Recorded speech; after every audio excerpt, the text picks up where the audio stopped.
어느 동네나 하나쯤 있는 작은 오래된 연립주택. 그 3층 끝방에서 허리 한번 제대로 펼 겨를 없이 살던 한 남자가 있습니다. 50을 넘기고도 새벽마다 손전등을 들고 집을 나서던 사람. 이웃들은 그를 그냥 성실한 아저씨라 불렀습니다. 그의 이름은 박영수. 공장에서 택배 상하차장에서 때로는 경비실에서 손이 필요한 곳이면 어디든 갔습니다. 돈 걱정하지 마라. 늘 그렇게 말하던 사람. 말끝마다 웃었지만 새벽에 찬 공기를 마실 때면 오래된 허리가 먼저 표정을 지었습니다. 그날도 퇴근길 영수는 편의점에서 우유 한 팩과 삼각김밥을 샀습니다. 그리고 계산대 옆 작은 종이 한 장. 습관처럼 집어들던 그 종이 로또 복권.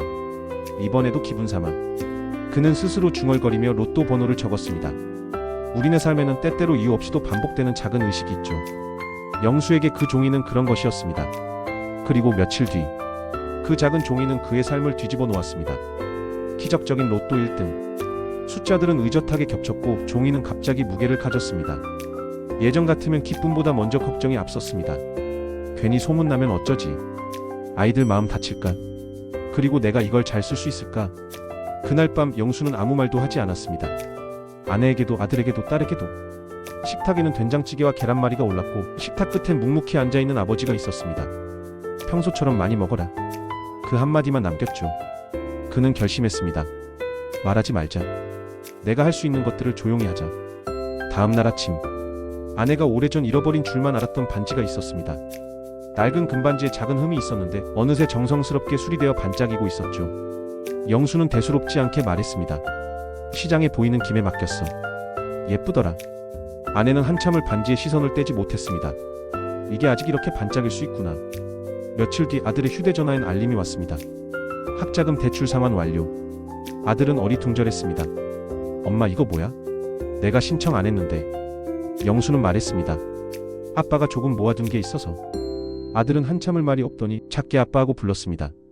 오래된 빛이 지워지는 소리는 가끔 사람의 마음에서 먼저 울립니다. 딸아이는 취업 준비를 하고 있었습니다. 낡은 노트북은 면접 연습할 때마다 멈췄고 자신감도 화면과 함께 꺼지곤 했죠. 어느 날 택배 상자 하나가 문 앞에 놓였습니다. 보낸 사람 없음. 상자 안에는 새 노트북과 작은 메모가 있었습니다. 다시 시작하는 데엔 좋은 도구가 필요하지. 아빠. 그날 밤 딸은 조용히 울었습니다. 기쁨인지 미안함인지 모를 눈물이었습니다. 영수는 조금씩 아주 조금씩 집안의 낡은 것을 고치고 미뤄둔 것을 해결했습니다. 전세 보증금을 넉넉히 채워 이사 걱정을 덜었고 아내 명의로 작은 보험을 틀었습니다. 자녀들에게는 통장 잔고 대신 늘 같은 아침과 같은 미소를 건넸습니다. 그가 바꾼 것은 돈보다 일상이라는 사실을 또렷이 믿고 있었던 걸까요? 그런데 오래된 몸은 가끔 고집이 셉니다. 허리 통증이 더 잦아졌고 검사 결과 수술이 필요하다는 말이 나왔습니다. 의사는 말했습니다. 지금은 괜찮지만 무리하시면 안 됩니다. 기회 놓치지 마세요. 영수는 고개를 끄덕였지만 집에 돌아와 아무 말도 하지 않았습니다. 식탁 위에 있던 반지가 반짝였습니다. 아내가 웃었습니다. 요즘 당신 표정이 달라졌어요. 영수는 웃어 보였습니다. 그래? 그럼 다행이네. 사람들은 변화를 보면 이유를 찾습니다. 아내도 아이들도 생각했습니다. 아버지에게 무슨 일이 있었을까? 하지만 영수의 변화는 큰 소리 대신 작은 행동으로만 전해졌습니다. 그러던 어느 날 은행에서 안내장이 도착했습니다. 아내는 우연히 통장 적립표를 보게 됐습니다. 그리고 알게 되었죠. 이유 모를 큰 돈이 들어왔고 그 돈이 조용히 나갔다는 것을. 여보 이건 뭐예요? 아내의 목소리는 떨렸습니다. 아들은 눈을 크게 떴고 딸은 입술을 깨물었습니다. 영수는 한참을 침묵했습니다. 그러다 아주 천천히 입을 열었습니다. 사실은 조금 운이 좋았어. 근데 내가 그 운을 어떻게 써야 하는지 조금은 알 것 같았어. 그는 설명했습니다. 그동안 말하지 못했던 마음을요.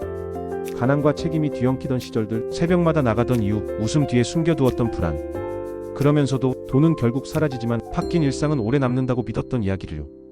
아내는 조용히 울었습니다. 아들은 고개를 숙였습니다. 딸은 아버지 손을 꼭 잡았습니다. 왜 혼자 하셨어요? 아내가 물었습니다.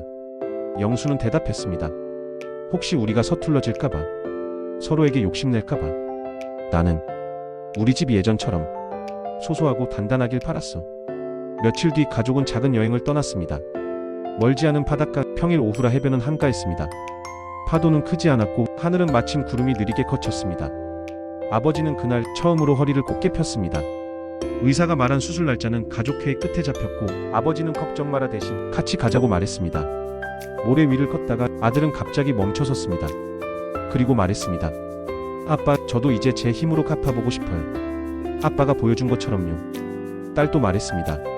저 이 노트북으로 사람들 이야기 듣고 기록하는 일을 하고 싶어요. 아버지 이야기부터요.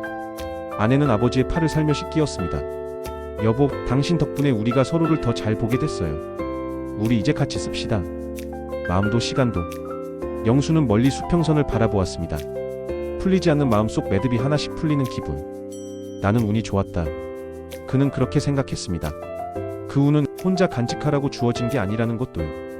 여행을 마치고 돌아오는 길, 가족은 병원에 들렀습니다. 수술 동의서에 서명하는 손이 오랜만에 덜 떨렸습니다. 곁에 있어주는 사람들이 손등을 가만히 덮고 있었으니까요. 퇴원 후 영수는 작은 메모 습관을 만들었습니다. 그날 감사했던 일 하나. 아침 햇살이 따뜻했다. 아내와 시장에서 웃었다. 아들이 카드값을 스스로 정리했다. 딸이 쓴 글을 읽고 마음이 맑아졌다. 작은 글들이 하루하루를 묶었습니다. 돈이 아닌 일상으로 집이 다시 단단해졌습니다. 어떤 사람은 말합니다. 돈이 있으면 뭐든 바뀐다. 어쩌면 맞는 말입니다. 하지만 영수의 집에서 바뀐 건 돈보다 먼저 서로를 보는 방식이었습니다. 성실하게 버틴 세월이 헛되지 않았다는 걸 증명하기 위해 그는 당첨 사실보다 작은 선물과 조용한 시간을 선택했습니다. 그리고 그 선택은 오래오래 이 집을 비추는 따뜻한 등불이 되었습니다. 오늘 이야기가 마음에 닿았다면 다음에도 조용히 좋은 이야기로 찾아갈게요. 구독과 좋아요, 알림 설정이 저에게 큰 힘이 됩니다. 그리고 여러분의 아버지의 이야기도 댓글로 들려주세요. 고맙습니다.